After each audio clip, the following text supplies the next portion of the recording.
That's our strategy. And we are a KIZ zone. That's redundant. Keystone Innovation Zone. So we're a KIZ place, which means if you co-work out of here, or you base your business here, you can get pretty substantial tax credit assets. I came up with that because it's not really a tax credit against your tax liability. It's a tax credit that you can sell on a private market for cash. So it ends up being like one of those couple of things that actually puts money in your pocket and works. Snickers. No. It really, they give away about 18 million a year. They have 25 to give. So if you're not working out of here, you should. And you talk to Ben about that. Pretty easy to work with around here. So that's it. If you have any questions, we can talk later. Jason Rappaport is going to tell us about his innovation. He's from Philly, and we'll do a Q&A in about 30 minutes. And one more round of applause and make him feel all warm and fuzzy. Yes, Warmucks. Don't forget to like, favorite, retweet, subscribe, hashtag, Squareknot, hashtag, startup life. Remember, if you're looking at your phone, it's like you're looking at me, but better. So, yeah, I have absolutely no idea what I'm doing today. I've never done this presentation before, so that's cool. That about describes about 96% of my life, not knowing what the heck I'm doing. So I'm going to tell you all about Squareknot today and kind of how we got to where we are now, which is probably like about 100th of the way to where we'll be, I guess, 100 times from now. So yeah, you're going to get like the timeline up to now, and then it's just going to end on like a cliffhanger because we're like here and then still going forward. So anyways, before I even get into it, I'll just like tell you like what Squareknot is so you know where it's going to in the story. Cool. So Squareknot is a way to make really beautiful step-by-step guides, like tutorials and stuff that you can share with people that show how to do things, and they're really, really gorgeous. We tried to make the most beautiful step-by-step guides in the world. Basically, we think of it like what Medium did for blog posts, we wanted to do for guides and tutorials. So I mean, they're just flat out gorgeous. You go and you get these big, beautiful covers. So this is like a basic chocolate souffle guide, and you can just scroll through and look at the steps, and they're segmented so that each step is like just the right length, and they can have various forms of media, so they can be a video step or a picture step or an audio step or even like a code step. You can just kind of go through them one at a time, and really pretty, and then you can just kind of like finish, and it's like the whole interface is designed to keep you focused. There's even like elements of game design, which I'll get into, like how we ended up like with this interface and how we ended up with the whole product and the idea. There's a lot that just makes it really easy and fun to use. But the real thing about Squareknot is it's not just regular step-by-step guides.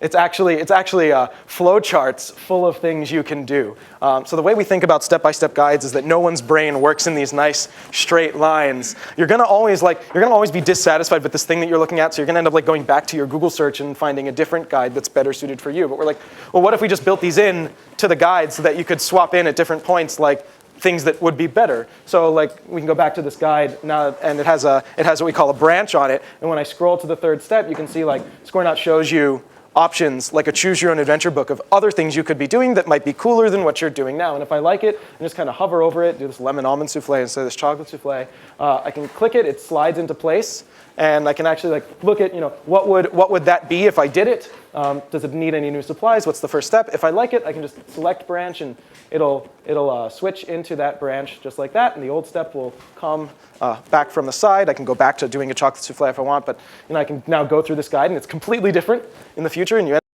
up totally different but equally awesome dessert, and you can apply this to just about everything. I mean, Squareknot is incredible for making iterations of just about everything. You can think about it as applied to graphic design or building robots or tables or pretty much anything. Everything's always iterated, and that's really what Squareknot is for. And how do we get all these guides? Well, we crowdsource it. Everything is made by people all around the world. It basically functions identically to YouTube. You can sign up, you get your own channel, people can follow you, and you put up your guides, and then people branch, your audience branches off of them, or you can even branch off your own. Which means that Squareknot is taking all these guides and branches like these flowcharts and turning them into a network, a whole network of basically possibilities, every possible way to do every possible thing, so that when you go to Squareknot, you don't need to worry about whether or not a guide is good for you or even good at all. You just pick and choose the way that's best for you as you go.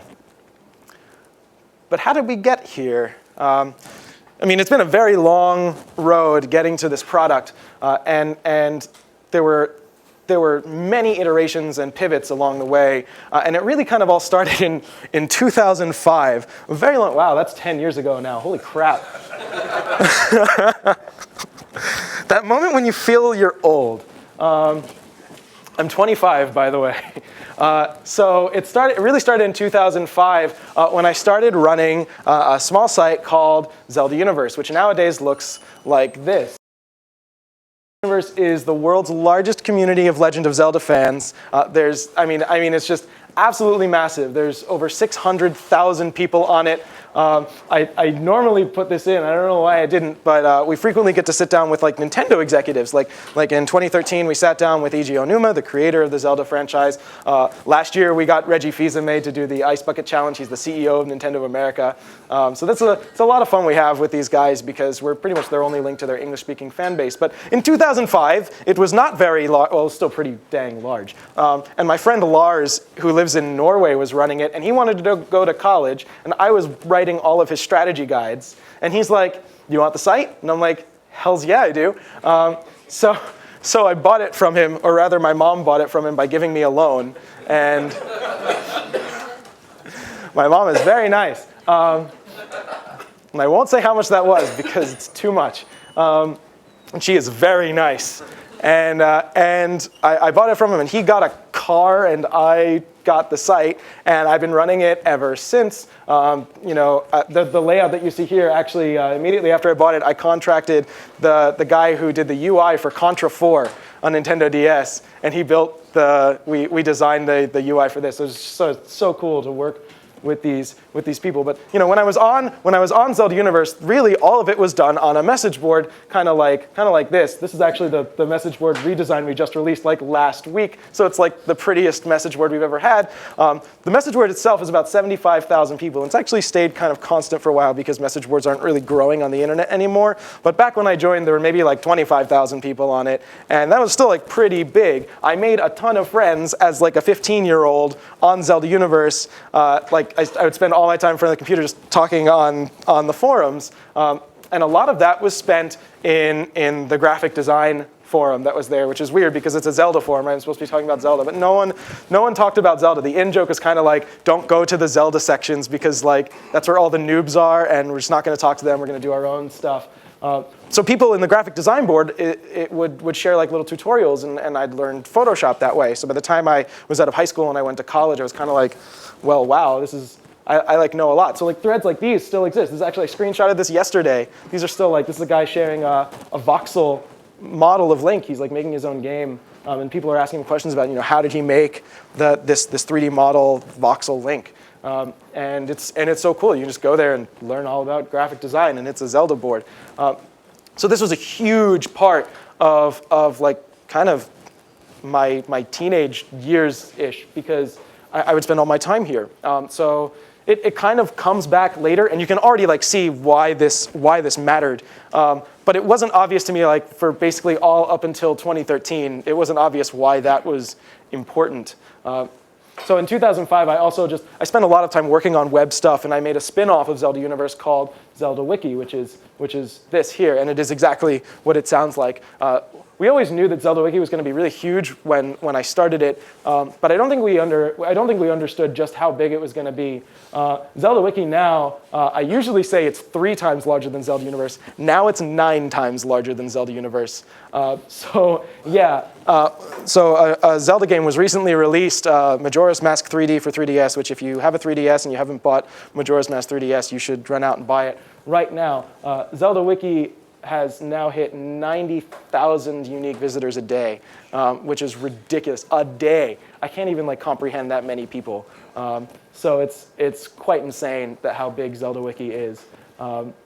So I'm really proud of it. But this is also a lot of like the crowdsourcing experience that I got really early on, just building the site, working with a lot of people. I mean, I remember in the early days of Zelda Wiki, and I started in like April 2005, right around when I purchased Zelda Universe, and I would like just be on the forums every day, just like begging people, like, can you please put articles on here? And I did that for like 2 years before it kind of just started growing on its own. So like that's actually a lot of my expectations of Squareknot, is that I'm just gonna have to walk around like begging people to put guides on it for 2 years until they forget that it once was not a thing. And then they're just like, oh, Squareknot was always there. Obviously I put my guides there, because that's kind of how Zelda Wiki went. And I figure that's how like crowdsourced stuff in general kind of goes. So that all happened between like 2005 and now we're around like 2009, and I'm in college, and I'm like, why do I already know graphic design? I'm doing industrial design at Lehigh, and this is kind of dumb that I already know how to use all the tools, and I'm just kind of like sitting in class wasting away. And my roommate at the time comes along and says like, hey Jason, you're really good at web stuff. Can you help me with a web thing that I want to work on? And he said, and I'm like, okay, cool, yeah, what's your idea? I'd love to help. He says, I want to make a service where everyone in class can share their notes with each other so no one ever has to go to class anymore. And I'm like, that is the most retarded idea I've ever heard. So we sat down like for the whole night, and we're like, okay, I get what you're going for, so like what is the actual problem here? And we ended up coming up with a service that was called GoodSemester. We actually made a mock-up of it that night, and that mock-up became the product that we built. We ended up doing an independent study where we like built a lot of it. GoodSemester was really the world's first massive online course system. We started building it in 2009. We really finished building it in around 2011. And I mean, it did a lot of things. I mean, it started with this prompt about notes, but it very, very quickly spiraled into like all the shit that was wrong with college. There's a lot of things wrong with college, guys. I mean, a lot. So we tried to use software to fix a lot of the problems with college, but ultimately, like what we really wanted to do is just help people do more things on the web and use web tools to make it possible to learn things. There were a number of pieces of software that were attempting to do this at the time, and there still are, and they still suck, and they haven't even changed since back then. And we kind of just like got out of that because we're like, wow, this is like a bad place to be. Nothing ever evolves in this space. But we built this. It was really beautiful. We figured if this wasn't going to do it, nothing was. I mean, it did just about everything. It was a beautiful way to take courses. You could take courses right inside GoodSemester. You could even like change colors. You had different color notebooks. Courses look like this. They had activity feeds, and they could have people in them. And you could talk to the people. You could even find courses that people started from around the world. GoodSemester was also completely crowdsourced, which still is unheard of today in most course systems like Coursera and edX. If you've ever seen them or heard of them, like they're all like professor-vetted courses. This would let anyone start a course online and just teach stuff to people. So you could find like we had a game development course, we had web design. It was pretty cool. It had a note system. You could take your notes inside. I mean, it did so many things. We built like Google Docs that you could use inside your class. You could find notes that people had saved from around the world. You could make your notes public. It's a global notes database. We had assignments, a full assignment system that you could submit. You could submit your homework through GoodSemester, and professors could grade it there. It had a question and answer system that was like Reddit with upvoted, crowdsourced question and answer selection. It would notify you when people answered your question. Discussions for a discussion board. Groups, you could have private groups where you had your own private group notes. You could submit group assignment. I mean, this thing, I feel like ridiculous going through so many features. Like, this is how big it was. We even built a full grading system that actually would automatically grade your class for you if you were a teacher. That curve there you see is an actual mathematically calculated curve, and you can grab that little dot in the middle and drag it up and down, and it'll automatically curve your class the entire semester, and you never have to worry about it again. You can even like drag, you can see there's the ranges, grade ranges back here, like A, B, C. You can drag those too and change the weight of your class. There was an interactive pie chart. You could drag the sections of the pie chart, and it would automatically shrink or grow other sections proportionally, and then it would automatically deliver the updated grades to all the students with these cool bar graphs and charts so that people could know like how they were, and it shows you your grade before the curve, your grade after the curve. It's really, you could just grade by dragging things around. It was super fun. It failed. Oh man, and I actually think like there are a lot of people who would have considered it a success. We ran a public beta. By 2012, we had built it. It was buggy as hell, but we were able to run a public beta. We launched it at like Philly Tech Meetup, and 1,500 people signed up and started doing various things. And we learned a lot in just a few months. Like I think we did that like June or like May 2012, and by like August we were like, this isn't doing what we wanted. And it failed not because it was a bad piece of software, although it was like horribly buggy and we definitely needed to refactor a lot of it. It really failed because our mission was to help people do more things on the web. We wanted to help people figure out how to do things that they couldn't do before, or just things that they wanted to do. And we thought because we were in college that the solution had to be college. It had to be courses. But the feedback that we got but we wanted everyone to be able to do this. We wanted a random person in here to be able to go onto GoodSemester and start a course and share what you knew, and then other people would get it. And it wasn't doing that. People would come to us and say like, hey Jason, like what do I do? Like there's so many tools. How do I teach? And we found out that not everyone knows how to design a course. In fact, it's so complicated to design a course. There is literally like entire majors around how to do this called instructional design, and there's like an entire field of study around it called pedagogy, and it's ridiculous. And I learned all of that working for the textbook industry for a little while, and at a certain point, I'm just like, I hate college. This is not what I want to be building. We kind of just all like literally said, I had just moved to Philly. We had just gotten our first bunch of funding. Like the moment we realized we didn't want it to be an academic product anymore, we told like one group of investors that, and they immediately gave us $500,000. We had been like trying to raise money forever with this academic thing, and no one cared about it. And we finally realized like why people don't care about it, because it's not a great way to learn things. So we changed our product.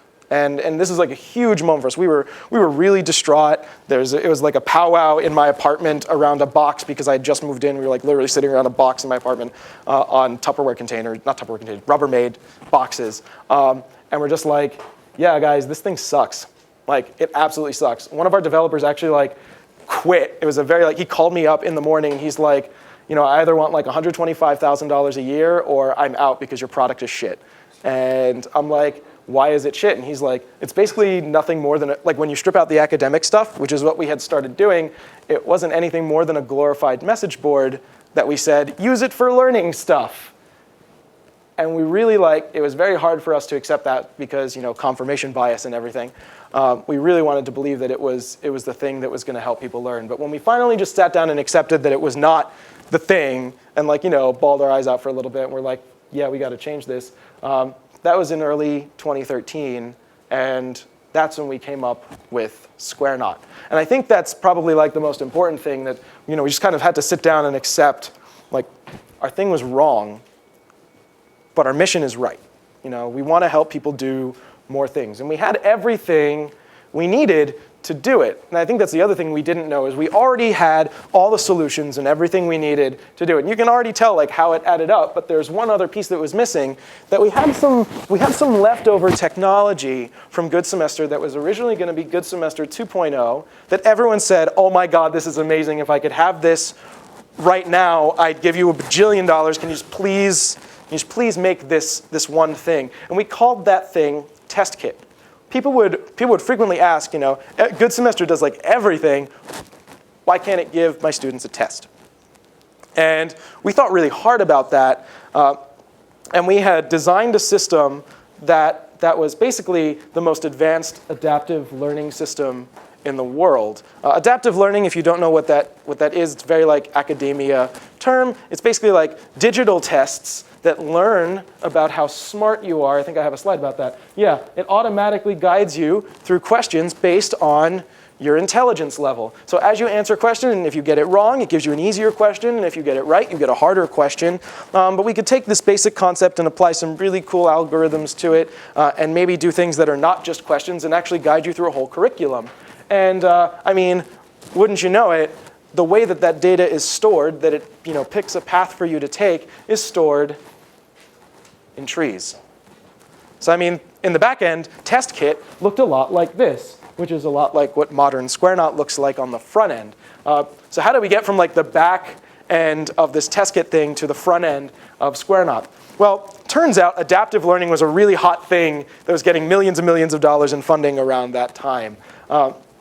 And we did not have the millions of dollars in funding. We called a few people up to see if we could license their technology because we really wanted to use, we knew that this was the thing, so we just wanted to start with test kit and see where it went. Like we sat down and we're like, what is the stupidest version of test kit we can build right now that would let people like make these tests and it'll guide you through stuff and it'll be automatic. Like the overwhelming feedback from GoodSemester was, I don't know how to teach, so can you make something that'll hold my hand through the teaching process? Like just, that'll automatically make stuff for me. And TestKit sounded exactly like that.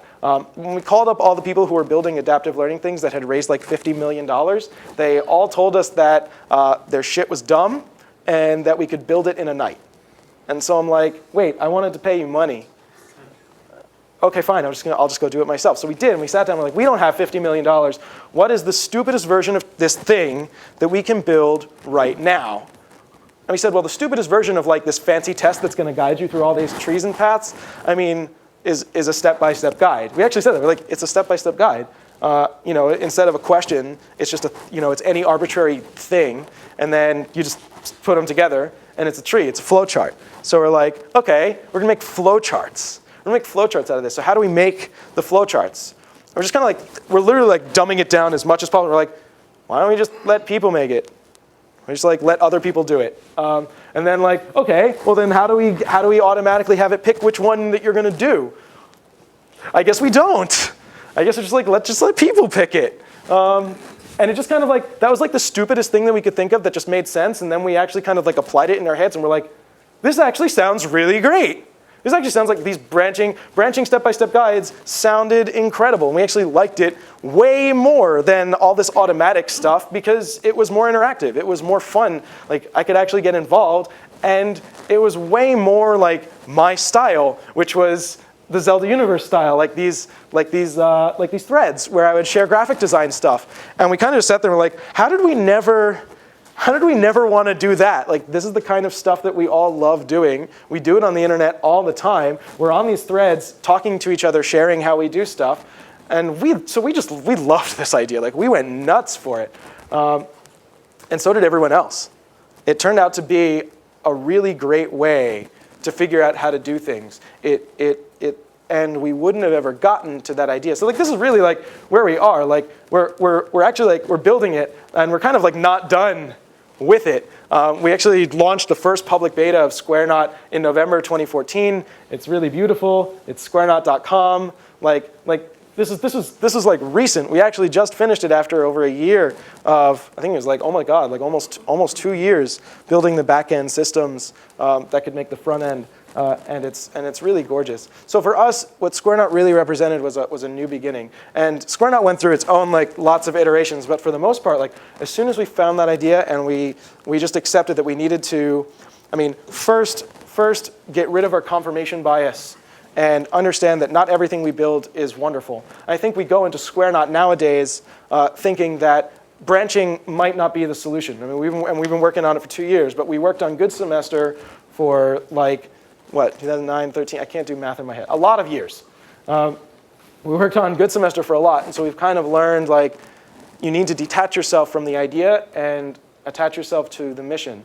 And Squareknot's mission is identical to GoodSemester's, and I think it accomplishes it much better, which is just help you do more things every day.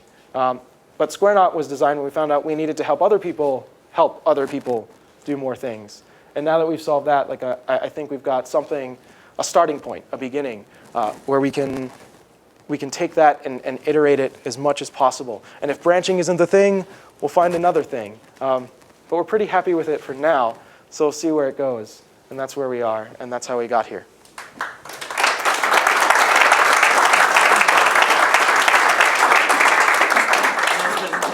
Thanks. Thank you for that. So let's do a Q&A, house rule.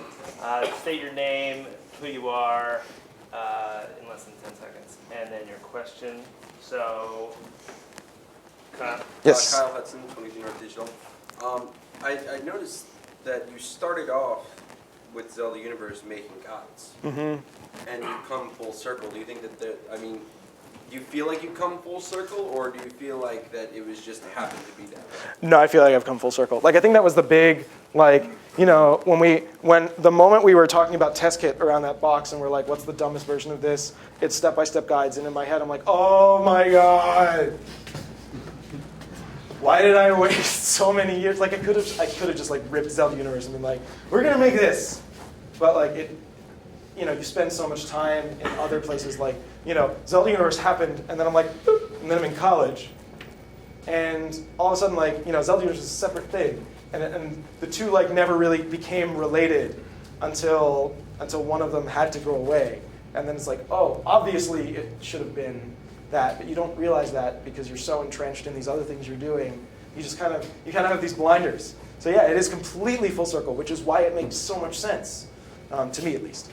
And then just to follow up, are you going to make a Squareknot for Mayhore's Mask? Because I feel like I can totally. Oh, fit of in course. I mean, like, we're already working on it. So those blinders, would you call that at least half or three-quarters college or prescriptive life education? I wouldn't call it college. So like, I think college is a, you know, if I wanted to generalize, for me, the blinders were college. Like, I wanted to build something for a system that I was entrenched in. And because I was accustomed to the way that particular system worked, I built something that resembled that system. It just makes a lot of sense. Like, that's my mode of thinking. I'm focused on graduation. I'm focused on this industry. And so, of course, I built something that was like this industry. If I had never gone to college and I just, you know, wasted my life away going broke, being on Zelda Universe in front of a computer in my basement, I probably would have built Squareknot earlier.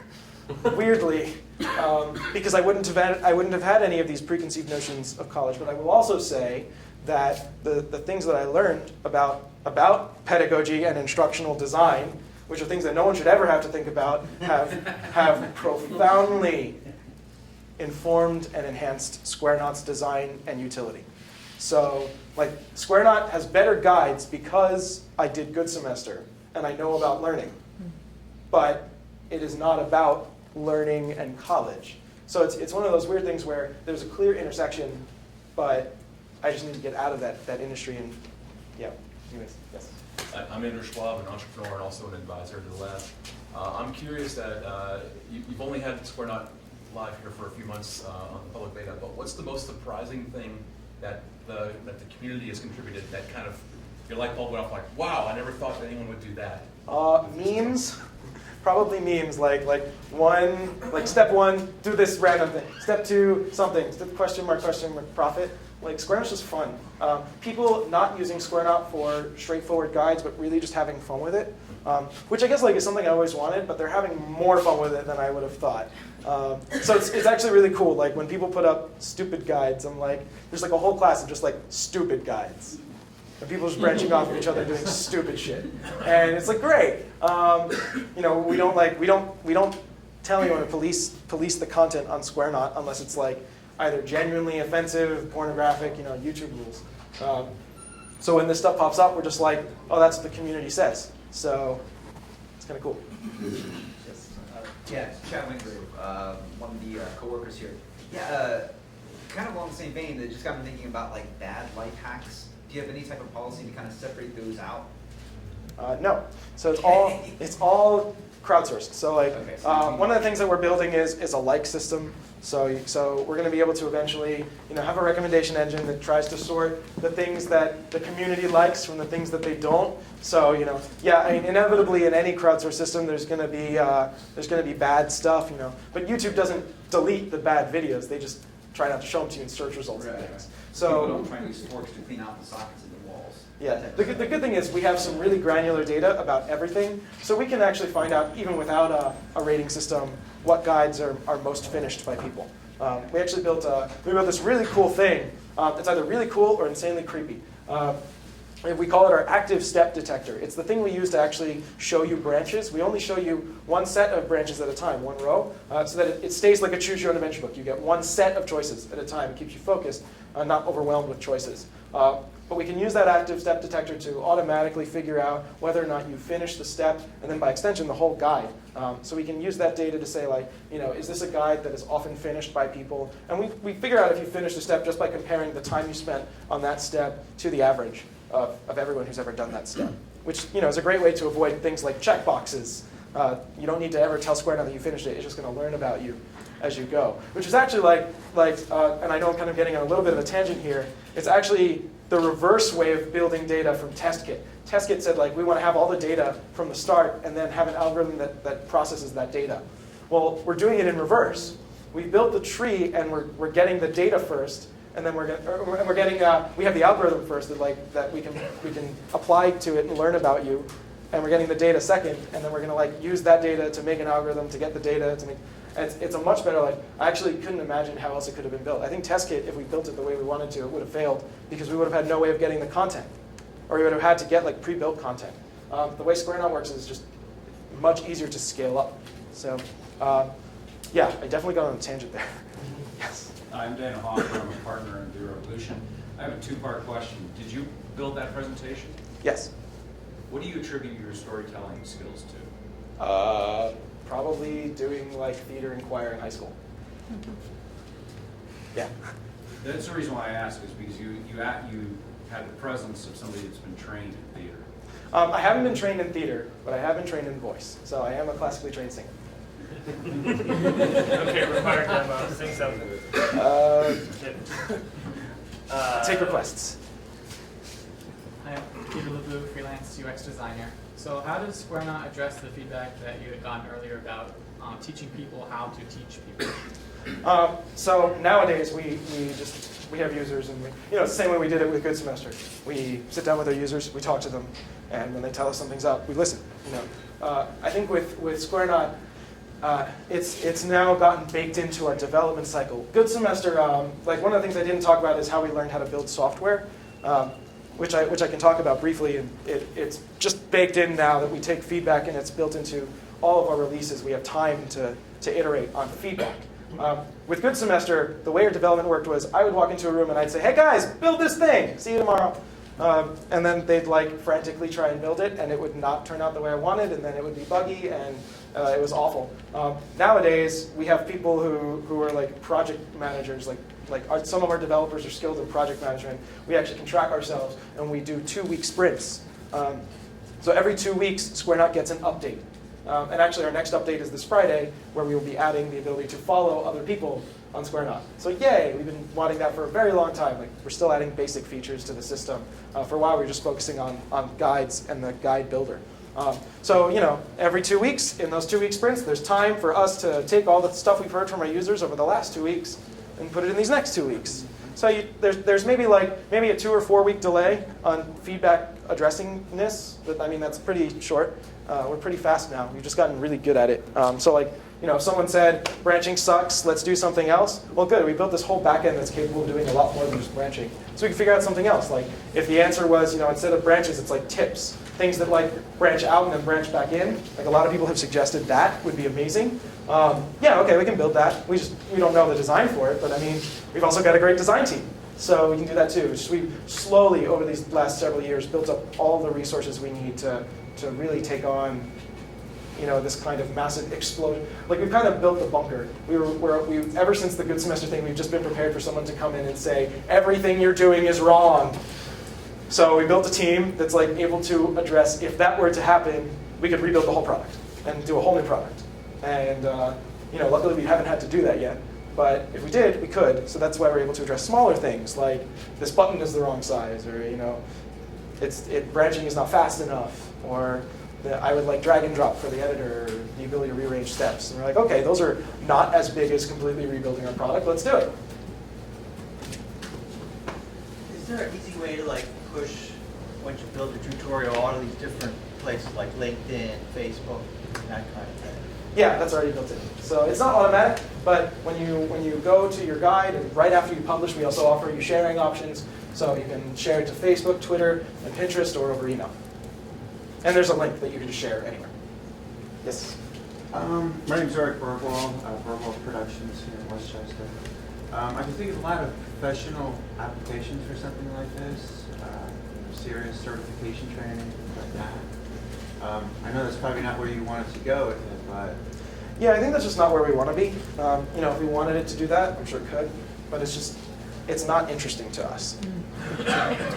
And a big theme of like the way that I tend to work on things is if I'm not interested in it, I don't do it.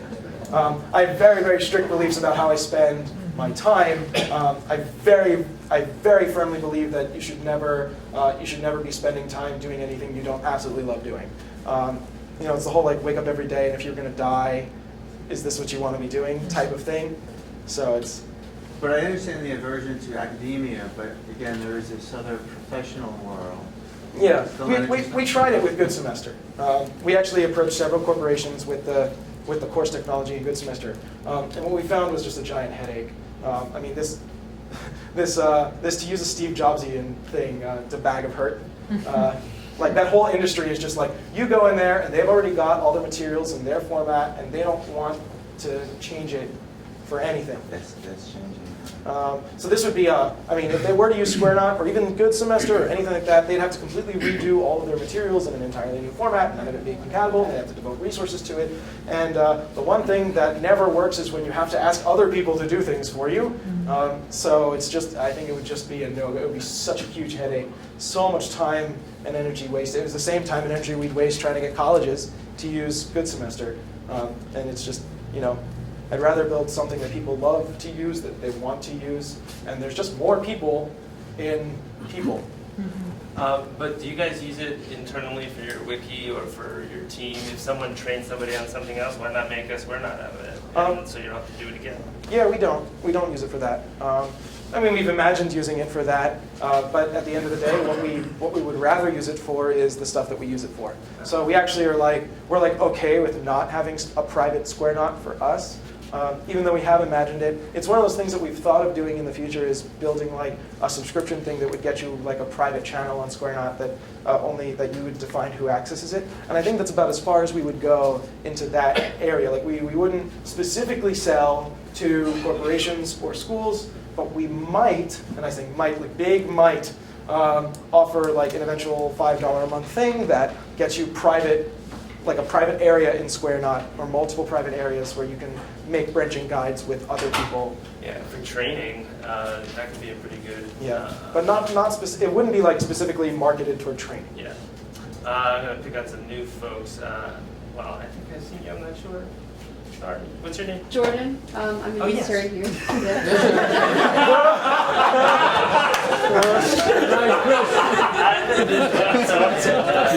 I have 3 kids, actually, but yeah, take me out. Out. Sorry. Hashtag startup life. You've only been 2 months. Yeah, it's okay. So I'm a big Pinterest user, and a lot of my friends are. What separates Squareknot from something like that? And like, how do you plan on making it like a household name like Pinterest is? So actually, there's a lot of really great stuff we can do with Pinterest. So Pinterest is for sharing links and pictures. You don't really share like the whole guide. Actually, this is something that Pinterest users have wanted for a long time now, is guides in Pinterest. So we think that Squareknot is going to be, eventually one of the most popular things shared on Pinterest. We've actually really carefully designed what every guide looks like when you paste a link on Pinterest or share the picture or whatever you want. So I think we can do some really tight Pinterest integration and buoy off of what their users already want. Pinterest isn't going to spend their time building a step-by-step guide system. It's not in their best interest to do that because they're not a step-by-step guide system. They're a pinning system. So there's no reason for them to do what we're doing. And even if they did, they don't have the resources to build something as sophisticated as what we've built. And they certainly wouldn't feel like they needed to do branching, which we think is the whole reason why Squareknot exists. So I think just having Squareknot guides be able to be shared to Pinterest really easily is gonna do a lot.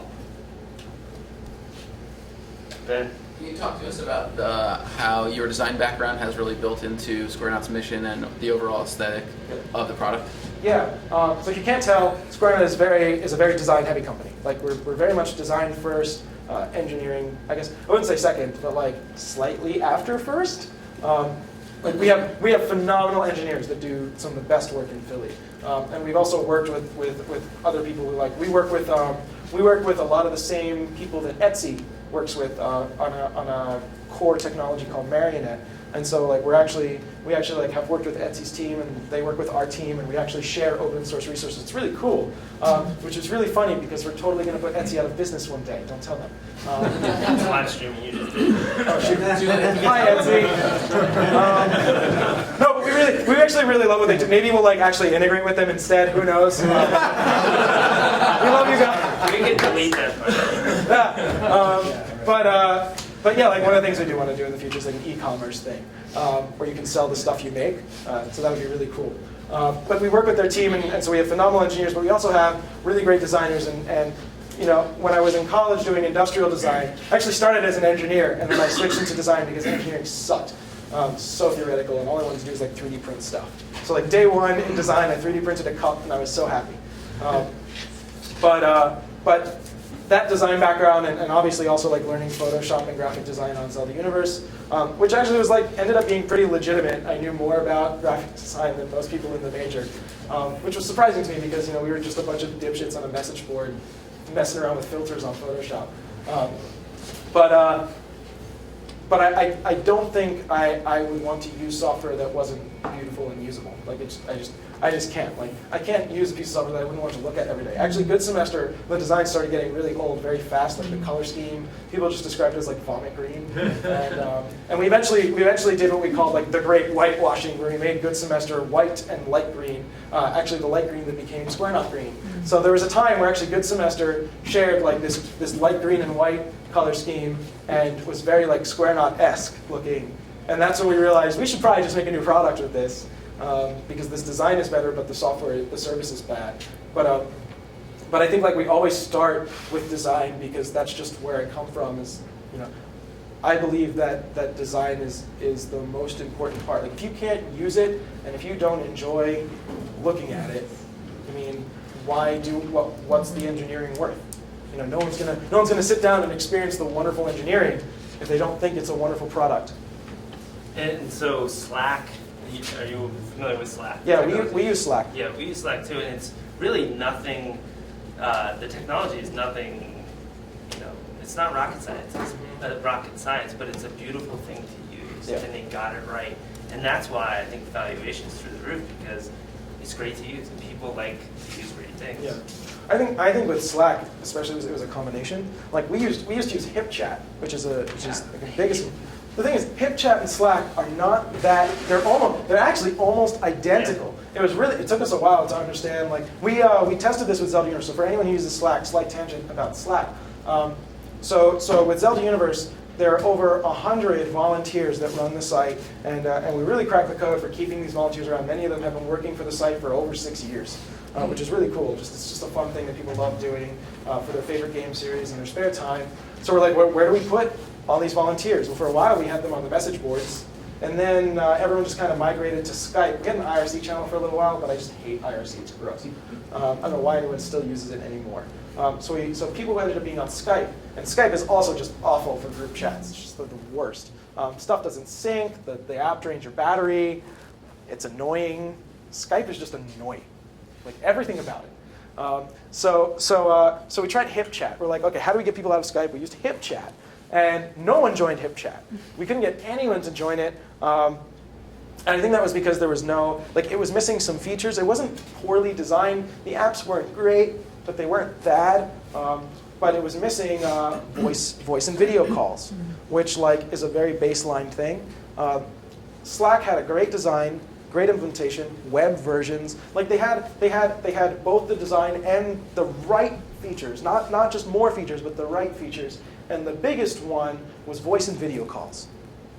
And when we put out Slack, literally all 100 joined overnight.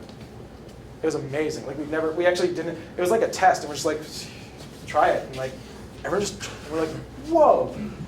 We actually didn't think anyone was going to do it. So I think that's a great example of why good design and the right feature set matters, and it's a combination. But I think with Slack, the first impression you get is the design is great. It looks like a really nice IRC channel. With HipChat, you're like, this looks okay.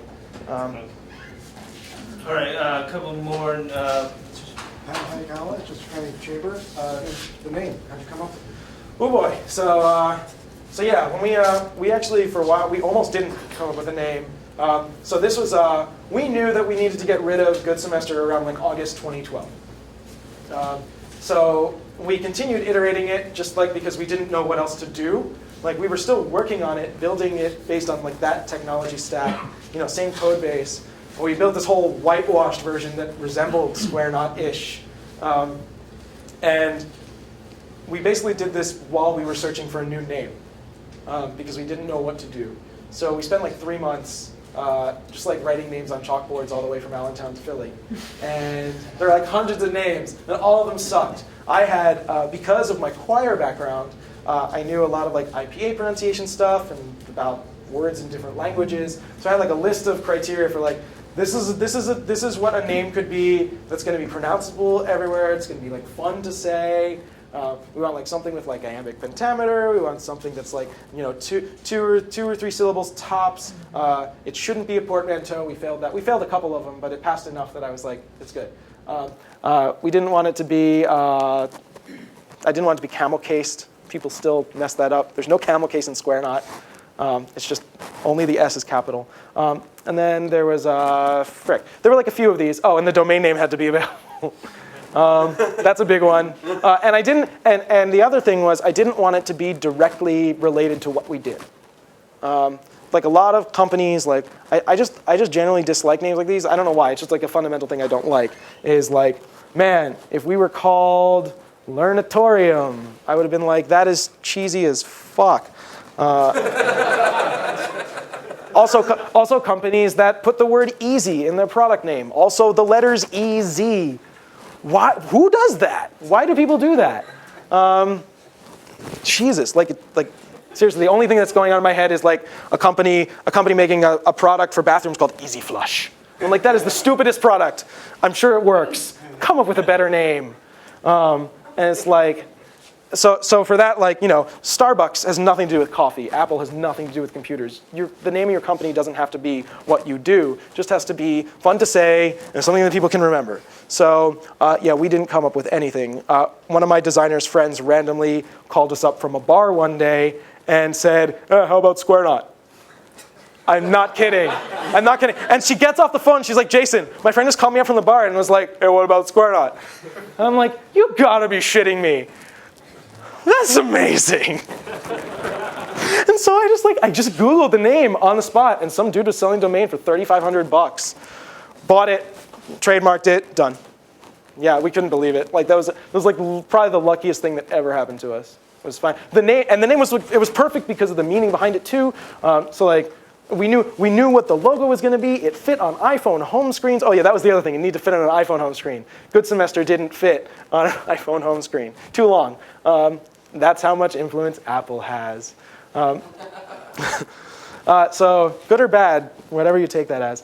But it was great because Squareknot is basically like the first knot you learn in Boy Scouts. It's super simple. Everyone knows how to do it. You already know how to do it. You use it to tie your shoes every day. And it's really strong. It can hold up a person, at least for a little while. Don't try to use it to hold up a person, but it can. And it was this really simple bond between two things that was very strong that represented how we wanted to connect people through what they knew how to do. And ultimately ended up manifesting itself in software. A lot of people think that metaphor works because we have branching and guides are physically connected to each other. And it does. But we actually came up with the name and the meaning behind it before we figured out the branching stuff.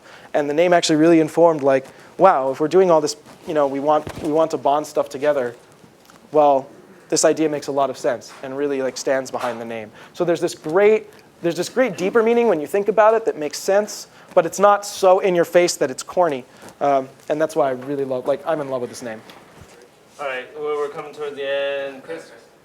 Chris, filmmaker and creative. Being that Squareknot's so visually put a lot of value on aesthetics, how do you quality control the crowdsourcing and then fulfill that? in the beginning, we're doing it ourselves. I think this is a lot of like what Airbnb did in the beginning too, where they would send people to people's apartments with like cameras and take beautiful pictures of the apartments just to set like a quality standard. And so we're doing a lot of the same thing with people. We have this internal thing that we call our guide concierge, which is only for our beta users. Like we are specifically inviting people to the beta right now. It is a public beta. You can look at all the guides, but in order to register, you need an invite. And we did that because, well, A, we're not super thrilled with our guide builder right now. Even though people tell us it's great, we're not happy with it, so we don't want lots of people to use it yet. But the other thing is we can invite people who really want to make guides, and then we can work with them and make their guides with them. So we actually have like a team inside led by a wonderful woman, Shannon McClernand, who is an illustrator out of Ringling College that we got to move up to Philly, which is great. We're bringing people into Philly.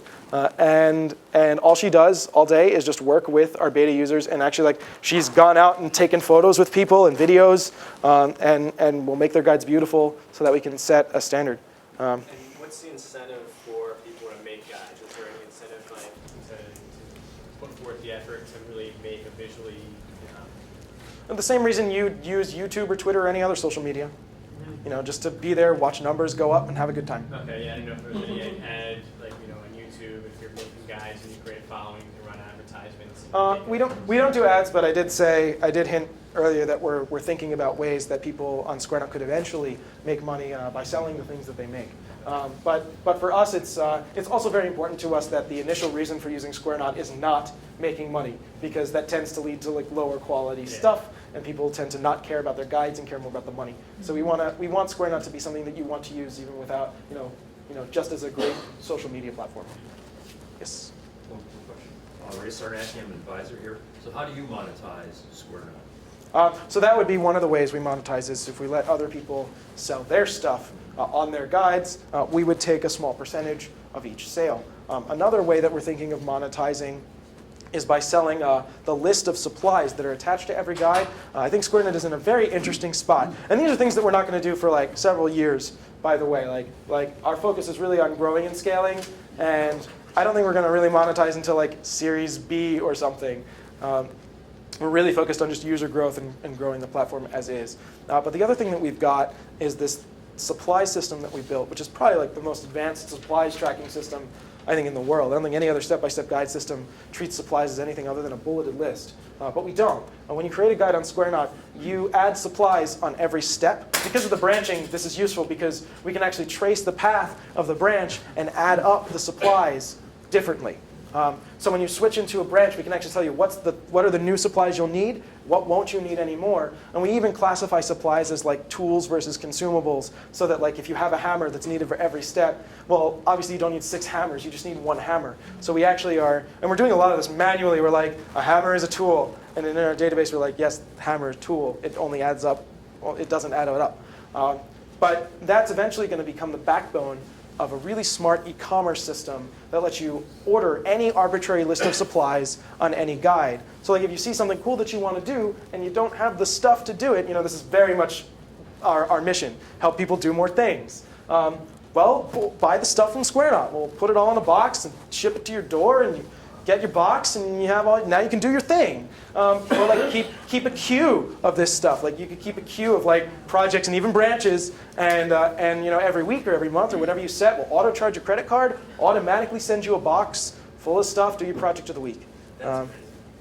That's peer-to-peer. That's the sharing economy. Yeah. That's the kind of great flattening of culture where people can go directly to other people for insight how to do things. And it's really awesome. I think it's going to be a dramatic shift in the way that we buy.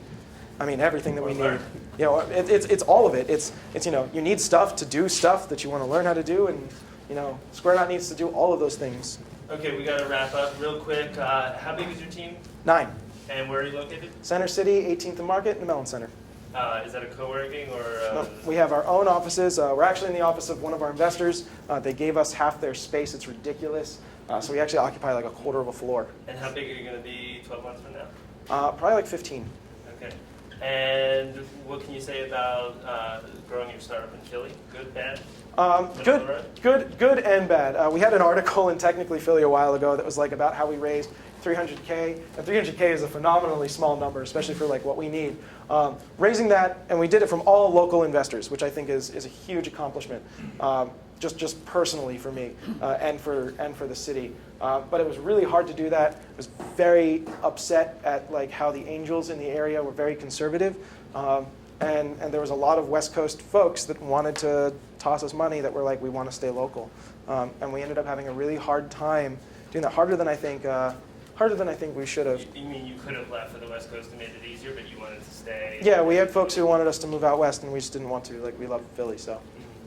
Okay. And we made it, but life was way harder for us because of that. But it also, on the flip side, we got noticed because we're in Philly. And every time we went out to the West Coast and we were talking to people, they're like, Philly? And I'm like, that's why you gave me the meeting, because you're weirded out. You want to know what's up.